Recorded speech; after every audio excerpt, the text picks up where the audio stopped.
Assalamualaikum warahmatullahi wabarakatuh. Kami dari kelompok 9 dan ini anggotanya. Perkenalkan, dengan saya sendiri, nama saya Ika Sapitri. Saya Nur Anissa. Saya Nurmiati. Saya Diana. Baiklah, kami di sini akan menjelaskan bagian 5 yang berisi materi administrasi kurikulum, kurikulum dan pembelajaran, fungsi, tujuan, dan pengembangan kurikulum.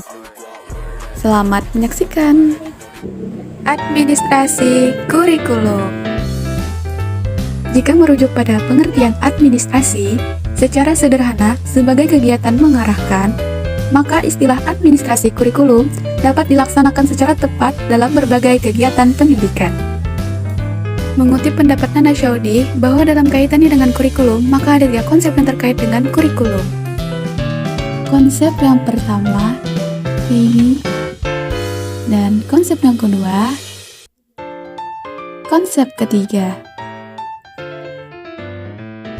Dengan demikian, kegiatan dalam administrasi kurikulum tiada lain adalah berbagai kegiatan yang bertujuan untuk melaksanakan dan mengembangkan kurikulum sehingga kurikulum dapat dijadikan sebagai instrumen dalam pencapaian tujuan dan sasaran pendidikan.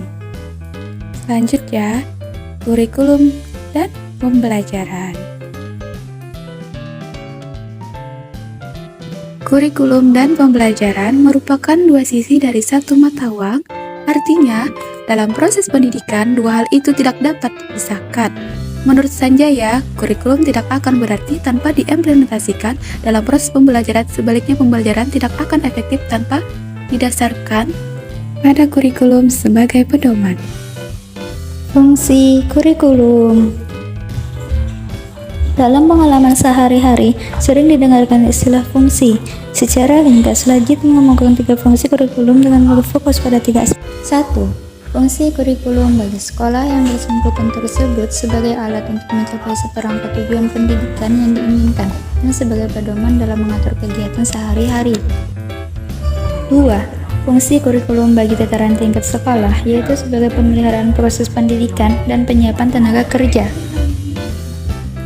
3. Fungsi bagi konsumen, yaitu sebagai keikutsertaan dalam memperlancar pelaksanaan program pendidikan dan kritik yang membangun dalam penyempurnaan program administrasi. Fungsi kurikulum bagi kepala sekolah. Kepala sekolah adalah manajer di sekolah. Dalam pengertiannya, bahwa kepala sekolah melaksanakan fungsi-fungsi kepemimpinan, pengawasan, dan lain sebagainya. Sekolah adalah salah satu bentuk organisasi di mana di dalamnya terdapat manajemen. Menurut Kass dan Rosenwick mengemukakan bahwa manajemen merupakan kekuatan utama dalam organisasi untuk mengkoordinir sumber daya manusia dan material, dan para manajer bertanggung jawab untuk pelaksanaan organisasionalnya, baik untuk hasil sekarang maupun untuk potensi masa datang. Fungsi kurikulum bagi masyarakat. Fungsi kurikulum bagi masyarakat sesungguhnya juga akan menggambarkan fungsi sekolah bagi masyarakat.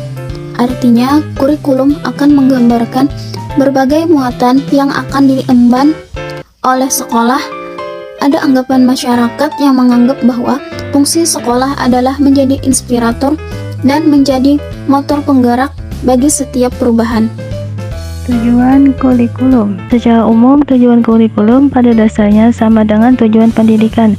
Tujuan pendidikan ternyata berbeda-beda karena didasari pada setiap aliran atau konsep yang diyakini kebenarannya atau dari mana sudut pandangnya.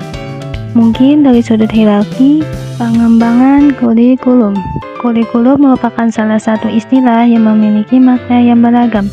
Di samping sering pula dirancungkan dengan beberapa istilah lain yang hampir sama dan saling berkaitan, seperti kurikulum development, kurikulum reconstruction, kurikulum innovation, kurikulum planning, dan kurikulum design. Menurut Dakil 2004, ada 3 kegiatan yang satu dengan yang lain saling terkait, yaitu menurut Mulia Desa 2006 bahwa upaya penyempurnaan kurikulum perlu dilakukan secara terus-menerus dan berkesinambung untuk memperoleh hasil yang memuaskan. Demikian penjelasan dari kelompok kami. Mohon maaf jika masih banyak kekurangan. Dan saya akhiri. Wassalamualaikum warahmatullahi wabarakatuh.